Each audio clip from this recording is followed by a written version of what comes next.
ಮಾಡ್ತಾ ಇದ್ದಾರೆ. ಅಂಗಡಿ ಒಳಗಡೆ ಮಾಡಿದ್ದಾರೆ. ಒಂದೇ ಒಂದು ದಿವಸನೇ ಟೈಮ್ ತಗೊಂಡಿದ್ದಾರೆ. ಶನಿವಾರ ಬಂದು ಅವ್ರು ಬಂದು ಯಾರು ಹೇಳಮ್ಮ, ಸಾಟರ್ಡೆ ನೈಟ್ ಸಂಡೇ ಶುರು ಮಾಡಿದ್ವಿ, ಸಂಡೇನೇ ಫಿನಿಶ್ ಮಾಡಿದ್ವಿ. ಸರಿನಾ? ಏನಿದ್ರು ಸರಿ ನಾವು ಸಮಾಧಾನ ಮಾಡ್ತಾ ಇದ್ದಾರೆ. ಹೌದು, ನೀರು ಫ್ರೀ ಅವ್ರಿಗೆ ಇಲ್ಲೊಂದು ಇಷ್ಟು ಯಾರು ಆಗ್ತಾರೆ. ನನ್ನ ಇದು ನಾನು ಏನು ಹೇಳ್ತೀನಿ ಅಂದ್ರೆ ಇಂತರ ಎಕ್ಸ್ಪ್ಲೇನ್ ಮಾಡ್ಬಿಟ್ಟು ಹೇಳ್ತಾರ, ಸ್ವಲ್ಪ ಯೋಚನೆ ಮಾಡಿ. ಸೊ ಈ ವಿಡಿಯೋಕ್ಕೋಸ್ಕರ ಸರಿ ಬೇರೆಯವ್ರಿಗೆ ಶೇರ್ ಮಾಡಿ ನನಗೆ ಕಾಂಟ್ಯಾಕ್ಟ್ ಮಾಡಿದ್ರೆ ನಾವು ಬಂದು ಫಸ್ಟ್ ಏನು ಮಾಡ್ತೀವಿ, ಸೈಟ್ ಇನ್ಸ್ಪೆಕ್ಷನ್ ಮಾಡಿ. ಸೈಟ್ ಇನ್ಸ್ಪೆಕ್ಷನ್ ಅವರು ಸರಿನಾ? ಆಮೇಲೆ ಅದನ್ನೆಲ್ಲ ಹೇಳ್ಬಿಡ್ತೀವಿ, ಈ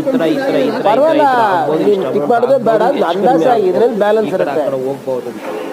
ಅದೆಲ್ಲ ಪೇಮೆಂಟ್ ಎಲ್ಲ ಕರೆಕ್ಟಾಗಿ ಮಾಡಿದ್ದಾರೆ. ಡ್ರಿಲ್ಲಿಂಗ್